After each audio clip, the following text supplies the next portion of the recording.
반갑습니다. 우리 학생들, 오늘 삼일체에 대해서 강의를 하려고 합니다. 여러분, 삼일체는 기독교 교리에서 가장 중요하다고 볼 수 있죠. 여러분들이 잘 따라오시길 바랍니다.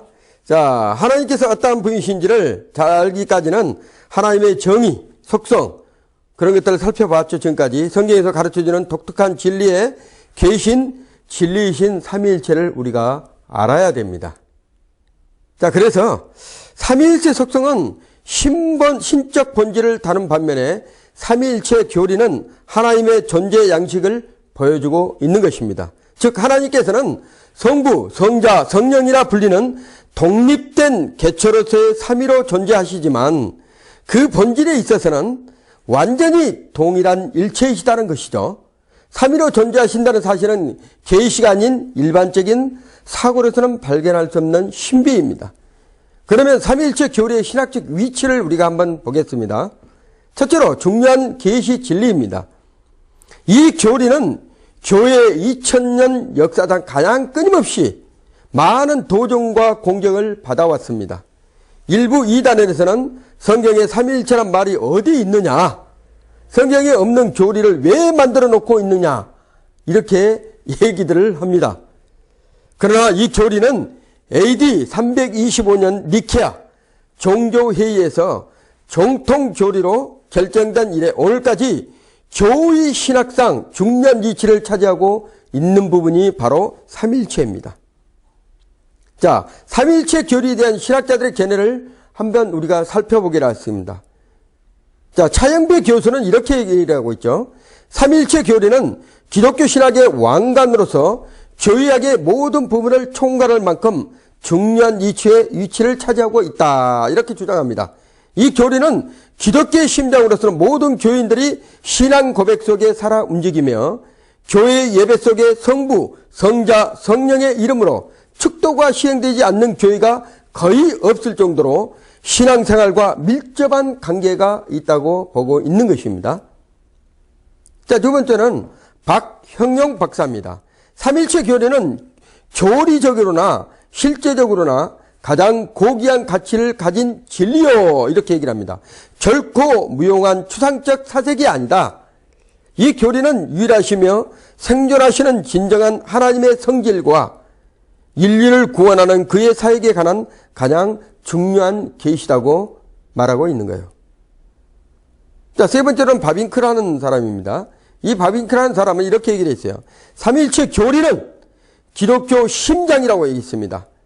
신학 전체에 영향을 미친다고 얘기를 했죠. 하나님 사상의 풍부한 하나님의 영원한 존재의 조명, 하나님의 중심의 신학, 구속 진리의 열쇠라고 바빙키는 얘기를 했습니다. 자, 그러면 두 번째, 난해한 계시 진리입니다.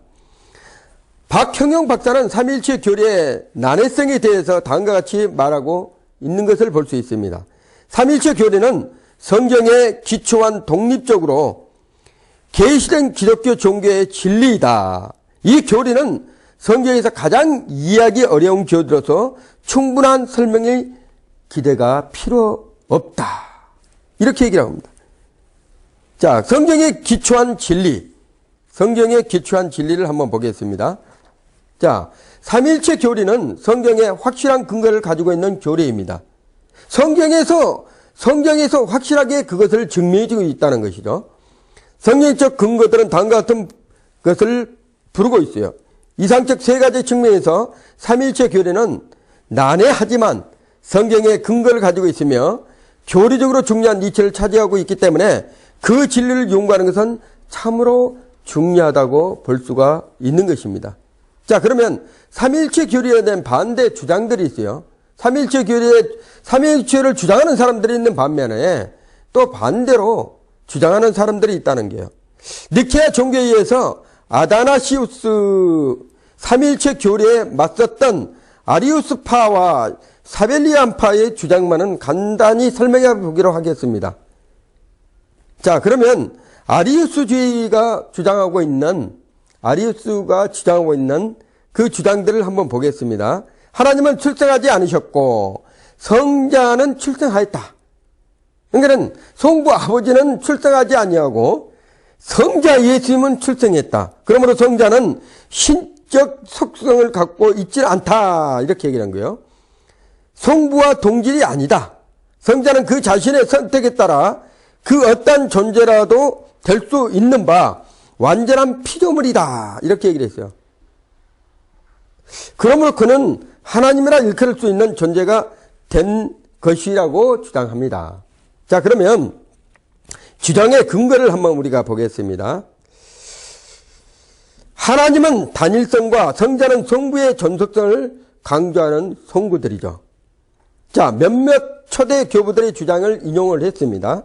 그리고 세 번째로는 아리스토텔레스의 철학사상으로도 논지에서 발췌를 하고 있어요. 그다음 네 번째는 니케아의 기독론 자체에서 모순점이 있다고 얘기를 합니다. 자, 아리우스주의 역사적 발언에서는 아리우스주의 핵심은 성부와 성자의 동질성을 부정하고 성자를 하나님과 인간 사이의 한 이치를 부여하는 것이라고 주장합니다. 어느 지점에 성자를 이치시키느냐에 따라서 후에 네 가지로 그 형태가 갈라지고 있습니다.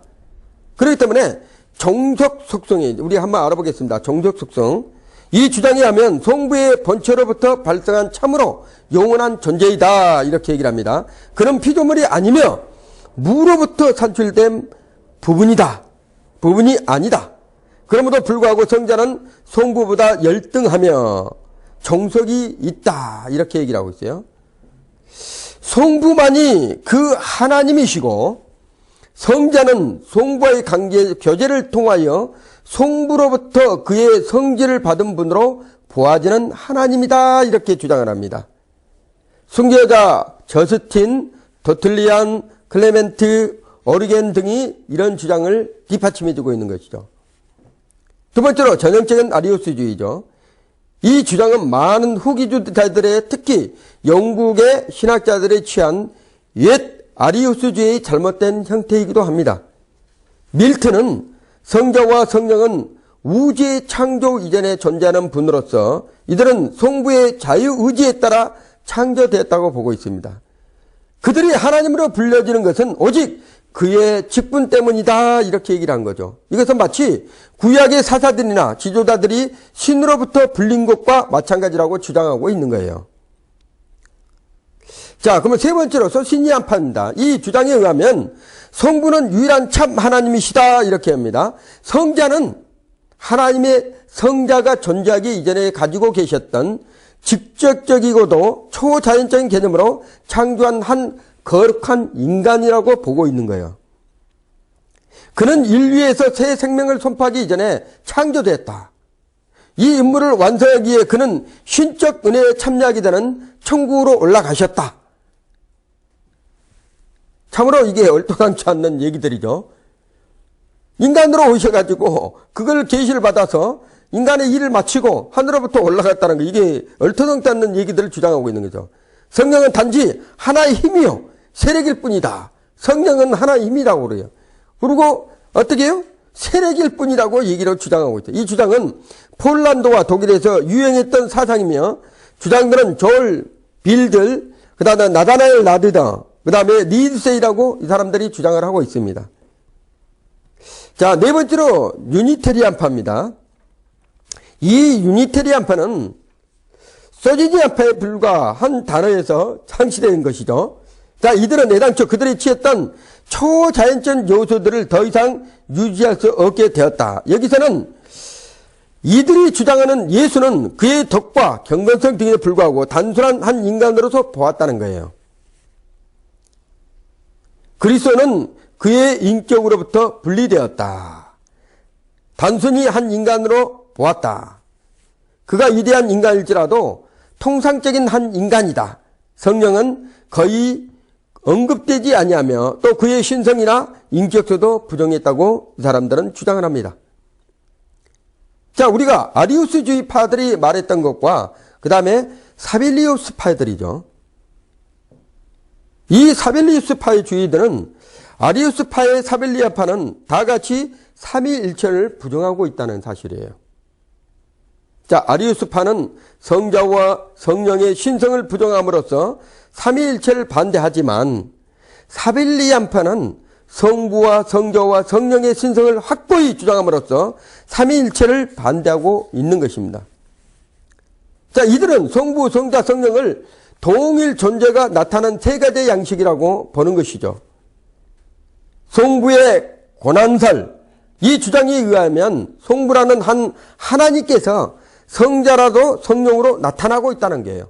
한 하나님이 성자로 나타나고 한 하나님이 성령으로도 나타난다고 주장하고 있는 거예요. 이 주장에 의하면 성부를 한 사람이 성자와 성령으로 나타나기 때문에 글레오메네트는 십자가의 죽음을 당한 후 부활하신 분이 곧 만물의 아버지라고도 이렇게 얘기를 하고 있는 거예요.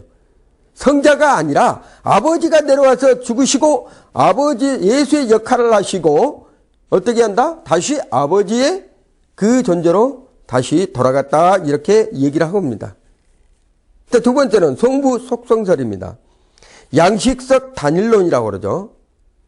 단일적 신적 본체를 인정하고 그 본체가 창조와 율법 수혜에서는 성부로, 그 다음에 성육신에서는 성자로, 구원 적용의 성령으로 각각 나타난다고 보고 있는 것이죠. 그래서 성부 권한설과 다른 점은 성부 대신 유일 본체를 인정한다는 것입니다. 이 주장들은 사벨리오스와 세르베투스 세 범신론자들의 그 세례파들이라고 볼 수 있습니다. 자, 그러면 우리가 삼위일체의 개념에 대해서 한번 알아보겠습니다. 삼위일체의 개념. 삼위일체의 교리가 과연 어떤 것이라고 설명하기 위해서는 요위와 교리적 진술, 성경적 근거 세 가지로 설명을 해야 됩니다. 자, 삼위일체의 요위를 우리가 한번 알아보겠습니다. 삼위일체의 요위.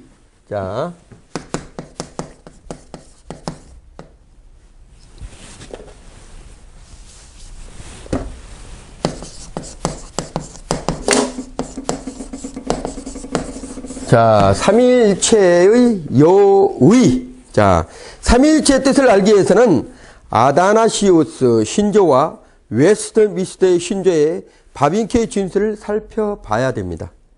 자, 먼저 아다나우스 신조입니다. 이 신조는 AD 5세기경에 있었던 것으로 누가 작성했는 아직 알 수는 없다고 합니다. 다음과 같은 경고문이 붙어 있는 것으로 보아 매우 중요한 신조이다라는 것은 우리가 주장을 하고 있죠.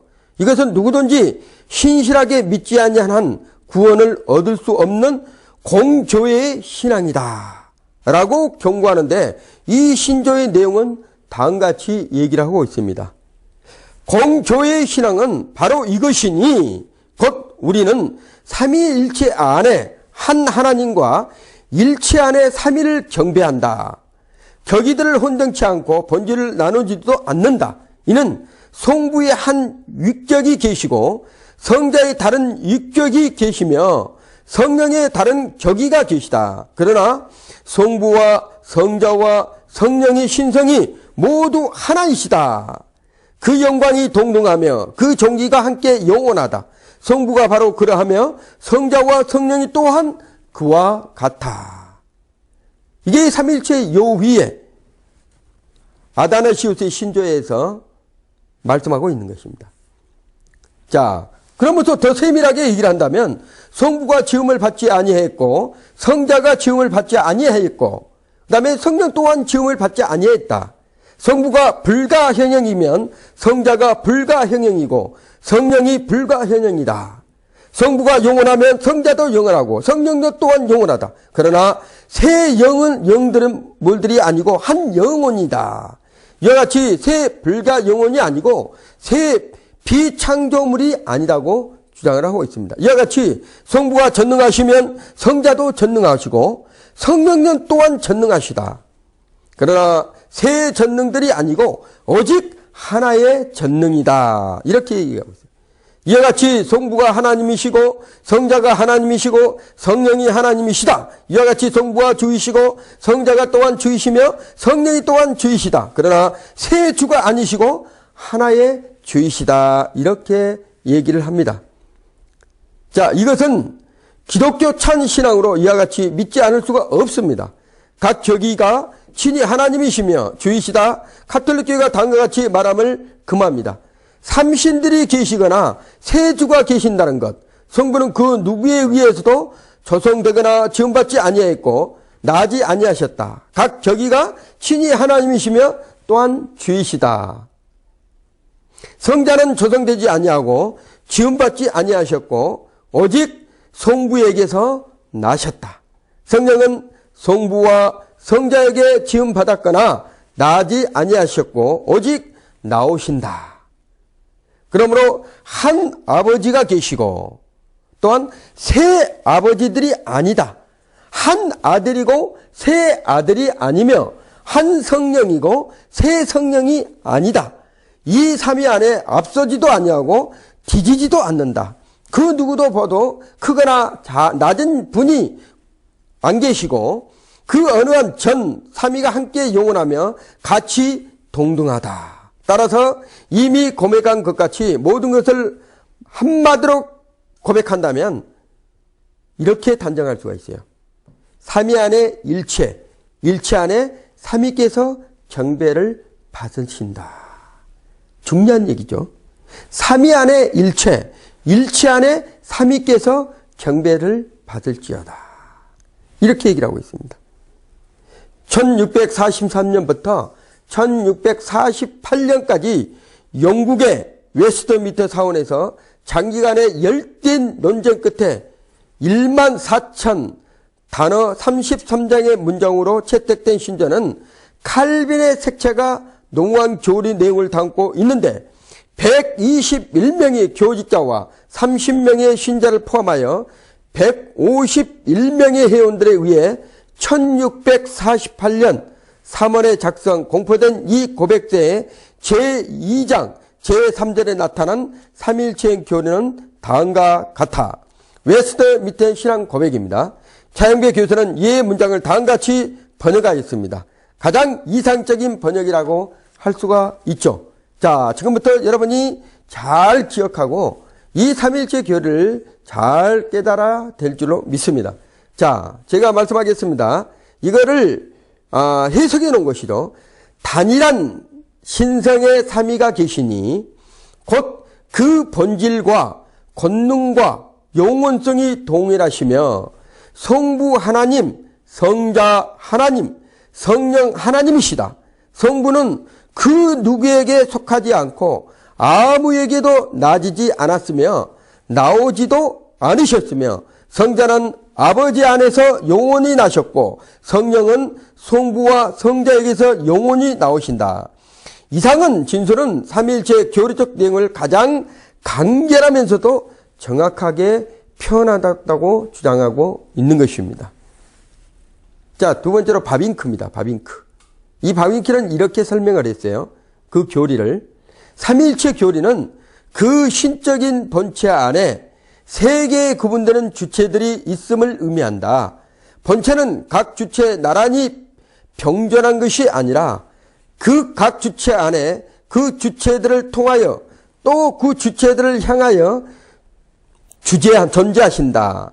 그 신적 주체는 모든 본체 안에 그의 충만한 형태로 주체 각자에 의해서 전체에 의해서 소유된다. 그 위격들은 그들의 인격적 속성, 즉 부성과 나심과 오심과 같은 속성에 따라 구분된다고 바빙크는 해석을 했습니다. 결론으로 중요한 것은 결론이죠. 결론으로 지금까지 우리는 삼위일체가 무엇인가를 신조와 설명으로 여러분이 한번 들었습니다. 한마디로 말해서 삼위는 성부, 성자, 성령이라는 세 인격이 하나님이시라는 뜻이며 일체는 그 세 인격에도 불구하고 동일한 신적 본능을 갖는다는 뜻입니다. 즉 인격은 셋이나 주체는 하나라요. 따라서 인격은 셋이나 하나님은 세 분이 아니라 유일신 곧 홀로 한 분이라는 뜻입니다. 다시 말하겠습니다. 삼위는 성부, 성자, 성령이라는 세 인격이 하나님이시라는 뜻이며, 자, 일체는 그 세 인격에도 불구하고 동일한 신적 본성을 갖는다는 뜻입니다. 즉, 인격은 셋이나 주체는 하나요. 따라서 인격은 셋이나 하나님은 세 분이 아니라 유일신 곧 홀로 한 분이란 뜻입니다. 다시 말하면 삼위일체 교리, 그 교리가 이 뜻을 말씀하고 있는 것입니다. 이 교리의 난해점은 바로 여기에 있습니다. 어떻게 해서 세 인격이 한 분 하나님이 될 수 있느냐 하는 것입니다. 그 난해한 점을 해결하기 위해서 여러 가지 비유와 구름을 그려 설명하는 사람들이 있습니다. 그 비유들을 보면 수증기와 물과 얼음, 수증기와 구름과 비, 샘과 신이와 강, 태양과 빛과 열, 이러한 비유들을 양식적 단일 신론의 설명을 될 수 있어도 삼위일체 교류와는 일치하지 않는다고 보고 있는 것입니다. 왜냐하면 삼위는 표현 양식이 구분이 아니라 존재 양식이 구분이 되기 때문입니다. 자, 두 번째로는 성부, 성자, 성령, 인간의 자녀 생산같이 생각할 것인데, 성자와 성령은 나신 또는 나오심이 되나 그것은 영원한 나오심이요 결코 시간적 사건이 아니기 때문에 이 설명 또한 역시 부당하다, 이렇게 얘기를 합니다.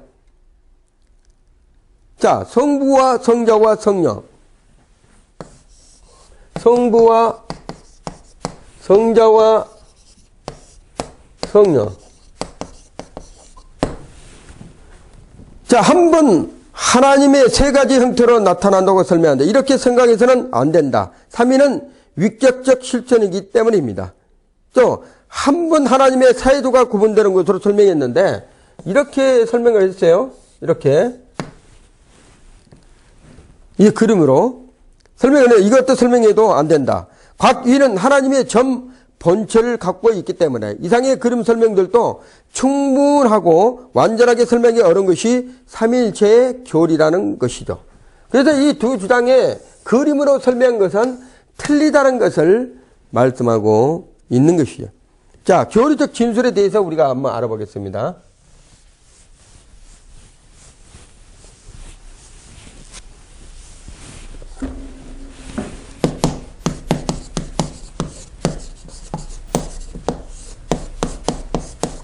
자, 교리적 진술.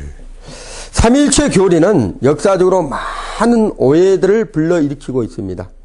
양태론, 삼위일체의 존재 양태를 강조하여 하나님이 한 분이시되 각 사항에 따라 성부, 성자, 성령 형태로 자신을 드러내신다고 주장하는 파이들이죠. 즉, 한 사람이 아들에게는 아버지요, 할아버지에게는 아들이요, 아내에게는 남편인 것과 마찬가지로 하나님의 존재도 상황에 따라 세 가지 형태로 표출된다는 것입니다. 반면에 일위신론, 하나님을 숫자장의 하나로 보아 삼위로 존재하는 사실을 부인한다. 한편 삼위일체 교리는 물질계의 구와 같은 존재 양식을 갖는 개체가 전혀 없기 때문에 인간의 용어로 완전하게 설명하기가 불가능합니다. 최대의 삼위일체 교리를 이해하기 쉽게 설명한다면 다음 같은 진술이 필요합니다. 첫째, 하나님의 본체는 유일불가분적이다. 하나님의 형태는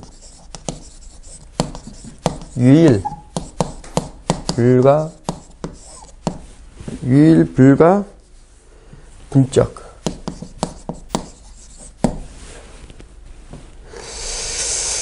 하나님의 형태, 하나님의 본체는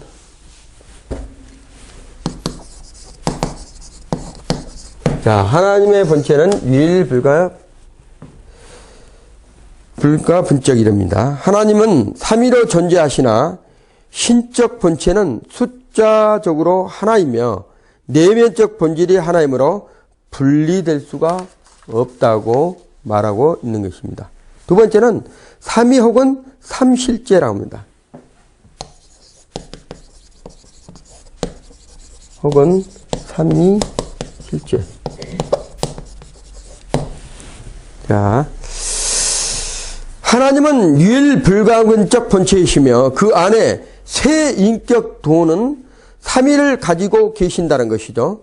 그 세 인격은 우리라고 할 수 있는 개별적인 인격이라고 말하고 있어요. 여기에 바로 삼위일체의 신비가 있는 것입니다.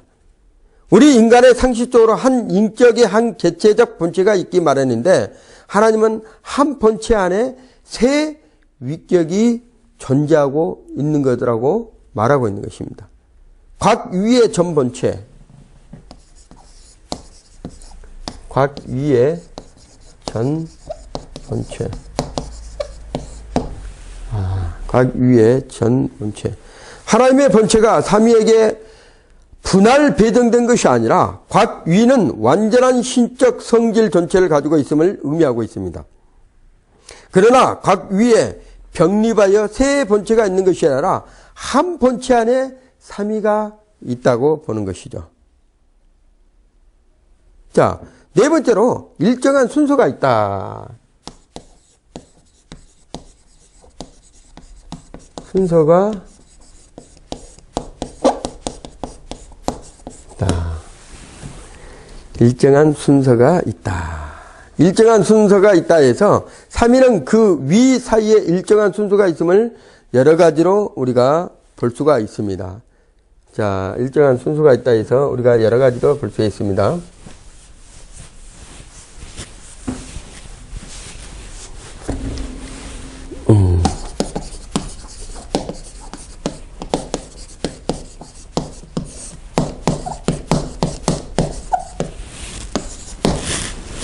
자, 첫 번째로 존재력 순서입니다. 존재력적 순서.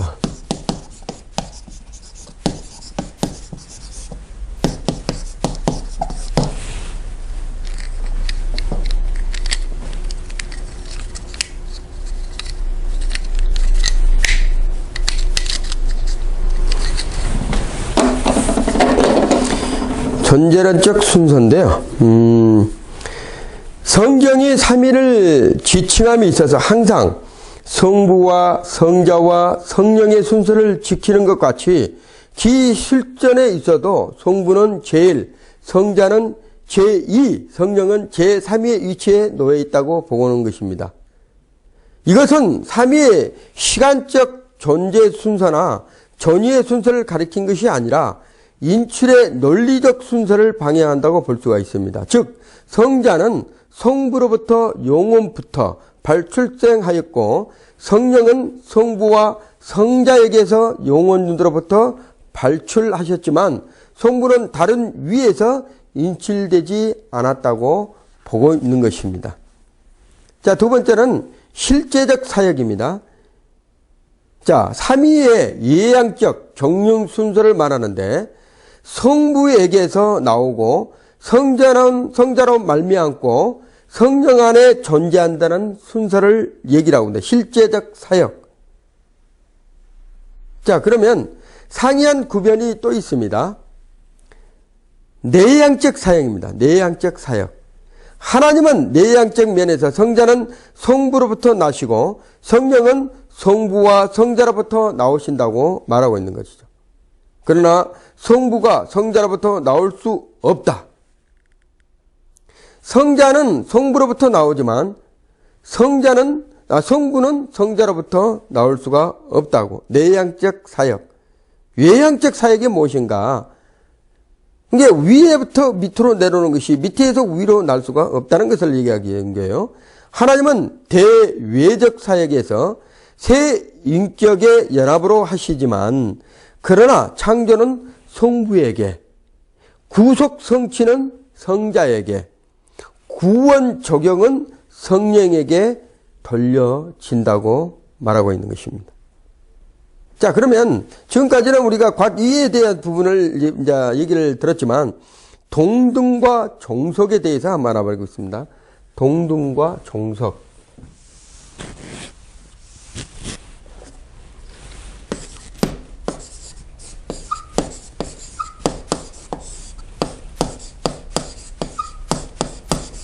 자, 동등과 종속에 대해서 우리가 알아보겠습니다. 동등이라는 것은 뭔가 같다는 거 아닙니까? 그렇죠? 자, 삼위 사이에는 위적 위열이 없습니다.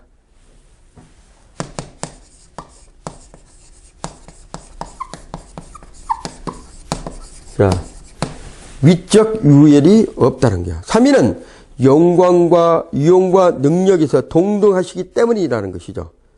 그 한 위가 다른 어느 위보다 크거나 작거나 함이 없다는 것을 말하고 있습니다. 왜냐하면 각 위는 신적 본체를 가지고 있기 때문입니다.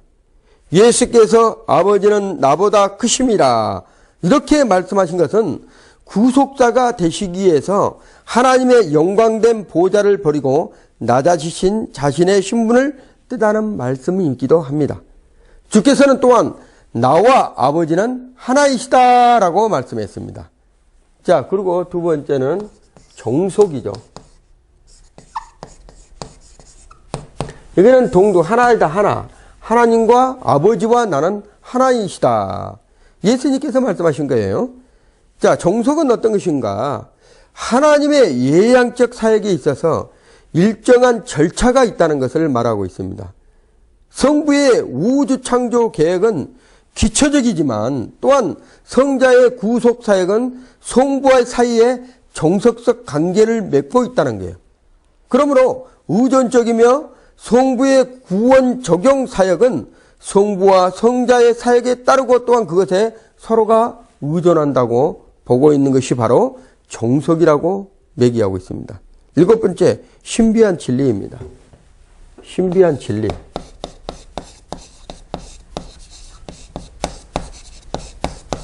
자, 성경은 모든 것이 신비입니다. 우리가 어떻게 인간이 피조물이 하나님을 다 알 수 있겠습니까?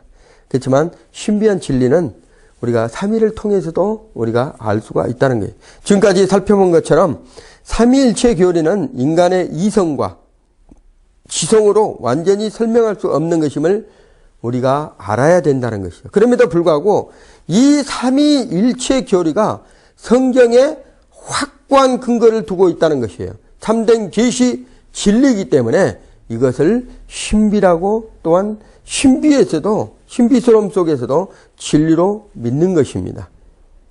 자, 그러면 네 번째로 성경 삼위일체의 성경적 증거는 어떤 것인가? 어딘가에 뭔가 삼위일체의 증거가 나타나야 되잖아요.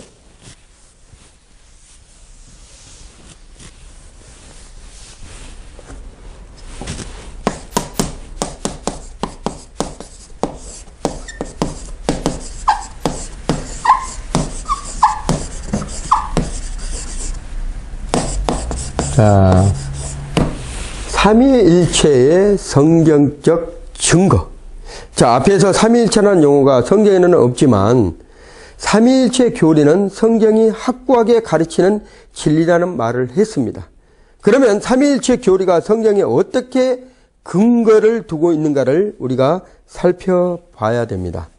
삼위일체 교리에 대한 성경적 증거를 고찰함에 있어서 크게 두 가지로 삼위일체에 대한 증거와 일체에 대한 증거로 나누고 고찰하기로 하고 있습니다. 자, 삼위일체에 대한 증거는 무엇인가?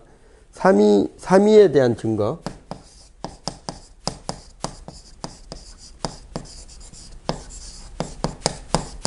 삼위에 대한 증거.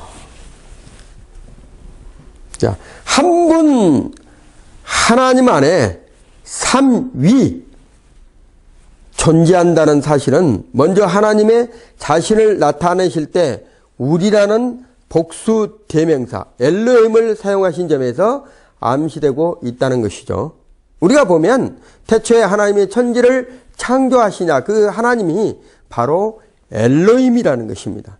하나님이 가르쳐 우리의 형상을 따라 우리의 모양대로 우리가 사람을 만들고 창세기 1장 26절 창세기 3장 22절에도 이렇게 얘기를 하죠. 여호와 하나님이 가라사대 보라 이 사람이 선악을 아는 일에 우리 중 하나같이 되었으니 자 우리가 내려가서 거기서 그들의 언어를 혼잡케 하고 창세기 11장 7절에 말씀하고 있죠. 내가 또 주의 목소리를 들은즉 이르시되 내가 누구를 보내며 누가 우리를 위하여 갈꼬 이사야 6장 8절에서 말하고 있습니다. 이것은 복수 대명사로 나타날 때 쓰는 삼위일체에 대한 증거입니다. 자, 그러면 여호와의 사자로 나타날 때 그 삼위일체에 대한 증거를 우리 한번 보겠습니다. 그 이야기에서 여호와의 사자가 나오는데 이것은 단순히 천사가 아니라 하나님 자신으로 알려졌고 그러면서도 그와 구별되는 자로 나타내고 있습니다. 자, 그러면서 그와 구별되는 자로 나타나고 있는데 꿈엔 하나님의 사자가 내게 말씀하시기를 야곱아 하기로 나는 베델 하나님이라. 창세기 31장 11절하고 13절에서 얘기하거든. 어떤 사람이 날이 새도록 야곱과 씨름하다가 그가 이기를 내가 하나님과 대면하여 보았으나 내 생명이 보존되었다 함이더라. 창세기 32장 24절과 34절에 말씀하고 있는 것이죠. 자, 여호와의 사자가 광야의 샘 곁 곧 술길 샘물 곁에서 그를 만나 하갈이 자기에게 이르시되 여호와 이름을 감찰하시는 그 하나님이라 하였으니 창세기 16장 7절에서 13절에 이렇게 얘기를 하고 있죠. 자, 이처럼 하나님의 동일시된 여호와의 사자는 구약에 나타난 예수 그리스도라는 해석이 있으나 그 근거는 다음과 같습니다. 여호와의 사자는 이름이 기묘라고 밝혀졌으며 그 이름은 메시아의 예언에서 나타나고 있기 때문이라는 것이죠. 여호와의 사자가 그에게 이르시되 어찌하여 이를 묻느냐 내 이름은 기묘니라. 사사기 13장 18절에서 기록되고 있어요. 이는 한 아기가 우리에게 낳고 한 아들을 우리에게 주신 바 되었는데 그 어깨는 정사를 메었고 그 이름은 기모자라. 모사라 전능하신 하나님이라 용전하신 아버지라 영광의 왕이라고 할 것임이라. 이사야 9장 6절에서 기록하고 있는 것입니다. 이렇듯 성경에서 증명되고 있다는 것을 말하고 있는 것이죠. 자, 그러면 각 이의 신성을 말하는 송구를 한번 우리가 알아보겠습니다. 첫째는 송구가 하나님이심을 나타내고 있다는 거예요. 고린도전서 8장 6절에 이렇게 얘기했어요. 하나님 곧 아버지가 계시니. 하나님 곧 아버지가 계시니. 고린도전서 8장 6절. 갈라디아서 1장 1절에도 이렇게 말하죠. 죽은 자 가운데에서 그리스도를 살리신 아버지. 죽은 자 가운데서 그리스도를 살리신 아버지. 갈라디아서 1장 1절에서도 이렇게 얘기를 하고 있다는 거예요. 이거는 성부가 하나님이심을 나타낸 것이죠. 그러면 성자가 하나님을 나타내는 구절은 어디가 있는가? 태초에 말씀이 계시니라. 이 말씀이 하나님과 함께 계셨으니 이 말씀은 곧 하나님이시니라. 말씀이 육신이 되어 우리 가운데 거하심에 우리가 영광을 보니 아버지의 독생자의 영광의 은혜와 진리가 충만하더라. 요한복음 1장 1절과 14절에서 말씀하고 있는 것입니다. 자, 요한복음 20장 28절에도 이렇게 말하고 있어요. 도마가 대답하여 가로되 나의 주시며 나의 하나님이시니이다. 로마서 9장 5절에도 저에게 나타나셨으니 저는 만물 위에 계셔 세세토록 받으실 하나님이시니라. 이렇게 해서 성자가 하나님이심을 이렇게 성경에서 기록하고 계시다는 거예요. 또 아는 것은 하나님의 아들이 이렇게 우리에게 지각을 주사 우리로 참된 자를 알게 하신 것과 또한 우리가 참된 자 곧 그의 아들 예수 그리스도 안에 있는 것이니 그는 참 하나님이시요 영생이니라. 요한일서 5장 20절에서 이렇게 말씀하고 있는 것이죠. 자, 그러면 성령이 하나님이시라는 것을 성부와 성자와 두 분의 하나님이시라는 것을 말씀에서는 나왔지만 그러면 성령이 하나님이시라는 것을 어디서 볼 수가 있는가? 첫째는 성령이 하나님이시라는 것을 요한복음 15장 26절에서 이렇게 얘기를 합니다. 내가 아버지께로서 너희에게 보내실 보혜사 곧 아버지께서 나오신 진리의 성령이 나오실 때 그가 나를 증거하실 것이요. 또 내가 성령을 속이고 땅값 얼마를 감추었으나 사람에게 거짓말을 한 것이 아니요 하나님께서 한 것이다. 사도행전 5장 3절에서 4절의 말씀입니다. 자, 그러면 삼위사의 인격적인 교제가 있는 것을 우리가 알아야 되잖아요. 삼위 속의 인격적인 교제.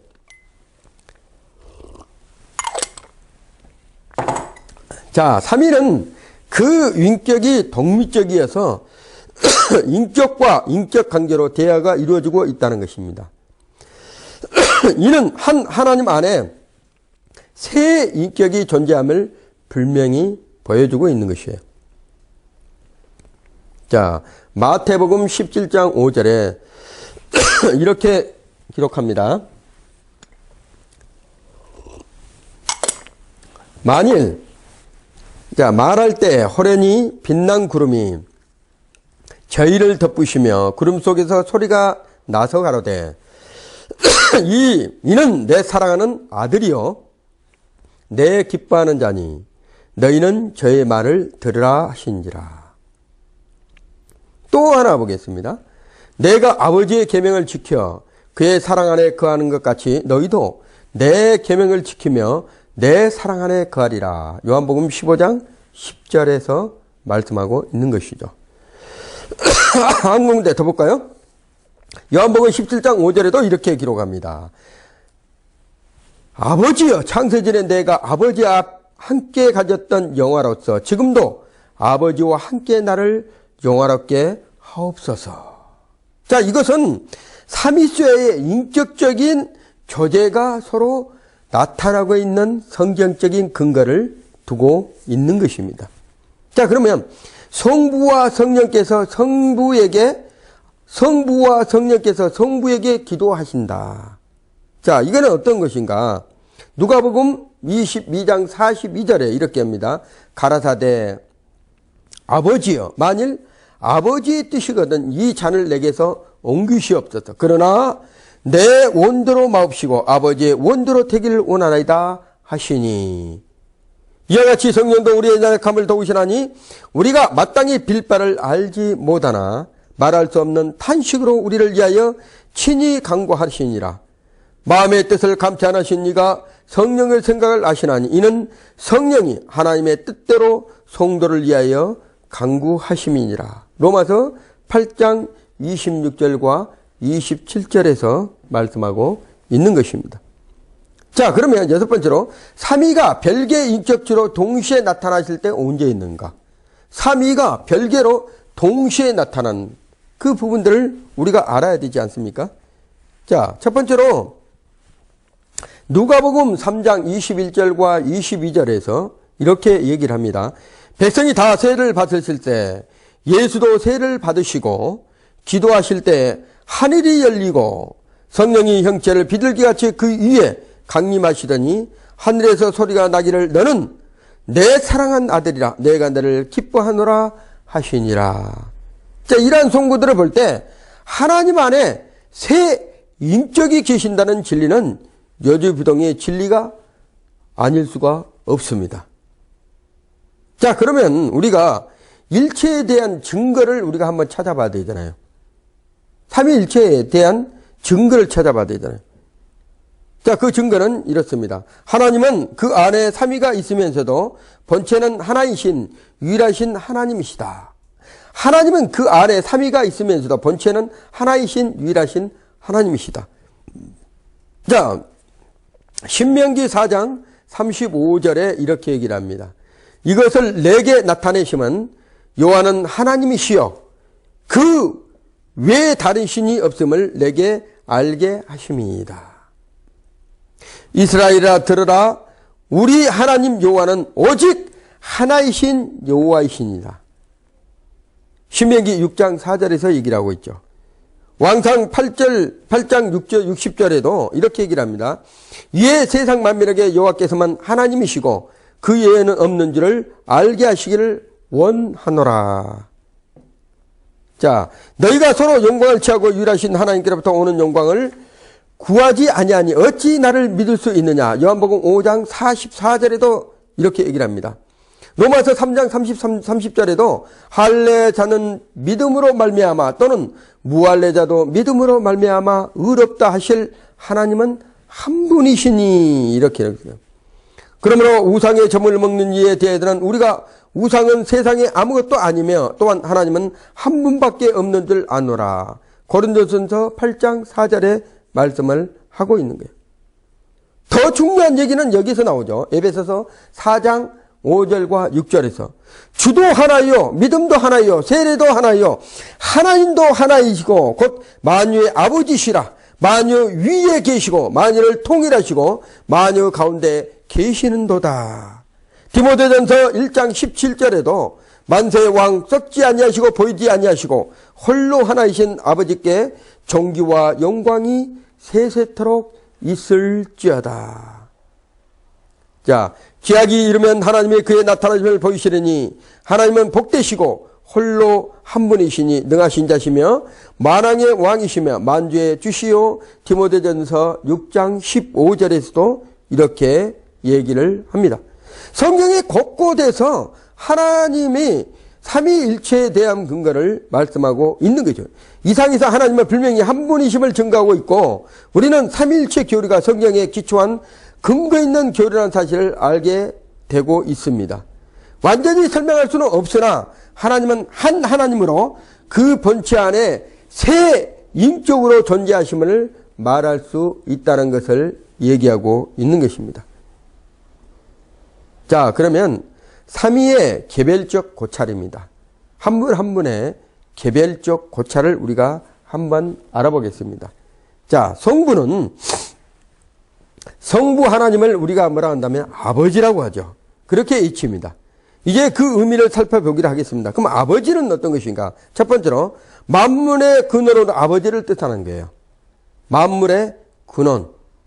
자, 고린도전서 8장 6절에 하나님 곧 아버지가 계시니 이러함으로 내가 하늘과 땅에 있는 각 족속의 이름을 주신 아버지 앞에 무릎을 꿇고 비노니 에베소서 1장 3장 44절과 15절에도 나와 있죠. 자, 각양 좋은 은사와 선물이 다 빛의 아버지께서 내려오나니 그는 변함도 없으시고 해제라는 그림자도 없으시니라. 야고보서 1장 17절에 말씀하고 있는 거죠. 자, 선민 이스라엘 아버지로 표현을 또 어떻게 하냐. 자, 너를 택하여 자기의 기업의 백성을 삼으셨느니라. 신명기 14장 2절에 말씀하고 있죠. 자, 주는 우리 아버지시라. 아브라함은 우리를 모르고 이스라엘은 우리를 인정치 아니할지라도 여호와여 주는 우리의 아버지시라. 상고부터 주의 이름은 우리의 구속자라 하셨느니라. 이사야 63장 16절에도 이렇게 얘기를 하고 있다는 거예요. 자, 그럼 아버지로서 선민 이스라엘, 지금의 이스라엘인 거죠. 선택된 민족 이스라엘에서 아버지라고 불렀던 거. 그 다음에 우리가 가장 중요하잖아요. 이방인들이 지금. 성도들. 성도의 아버지는 어디서 기록되고 있나? 영접하는 자, 곧 그 이름을 믿는 자기들은 하나님의 자녀가 되는 권세를 주셨다고 요한복음 1장 12절에 말씀을 하고 있습니다. 그뿐만 아닙니까? 로마서 8장 15절에도 너희는 다시 무서워하는 종의 영을 받지 아니하고 양자의 영을 받았으므로 아바 아버지라 부르짖느니라. 에베소서 1장 5절에도 그 기쁘신 뜻대로 우리를 예정하사 예수 그리스도로 말미암아 자기의 아들들이 되게 하셨으니 보라 아버지께서 어떠한 사랑을 우리에게 주사 하나님의 자녀라 일컬음을 얻게 하셨는고 우리가 그러하도다. 그러므로 세상이 우리를 알지 못하면 그를 알지 못함이니라. 요한일서 3장 1절에 얘기를 한 거죠. 그러면 우리 성도가 아버지라고 그랬지만 이제 예수님, 성자의 예수님의 아버지라는 것을 어디가 나왔나? 자, 그것은 요한복음 5장 17절에 말씀하고 있습니다.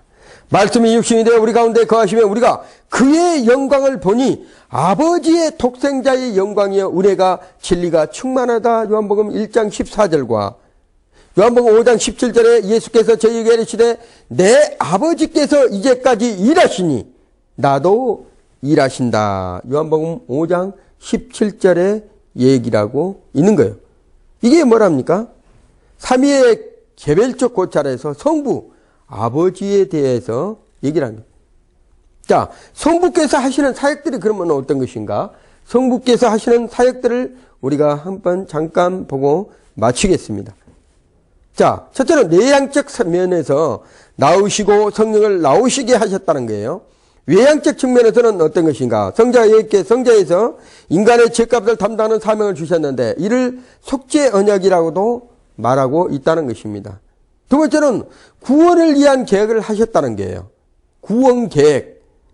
찬송하리로다 하나님 곧 우리 주 예수 그리스도의 아버지께서 그리스도 안에서 하늘에 속한 모든 신령한 복으로 우리에게 복 주시되 곧 창세전에 그리스도 안에서 우리를 택하사 우리로 사랑 안에서 그 앞에 거룩하고 흠이 없게 하시려고 그 기쁘신 뜻대로 우리를 예정하사 예수 그리스도로 말미암아 자기의 아들들이 되게 하셨으니 이는 그의 사랑하시는 자 안에서 우리에게 거저 주시는 바 그의 은혜의 영광을 찬미하게 하려 하는 것이라.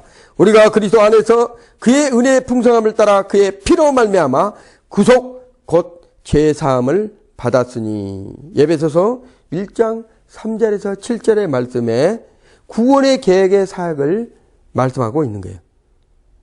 자, 창조 섭리의 창시자라는 거예요. 만물을 창조하시되 모든 피조물을 보호하시고 지도하시고 처벌하시고 통치하신다는 거예요.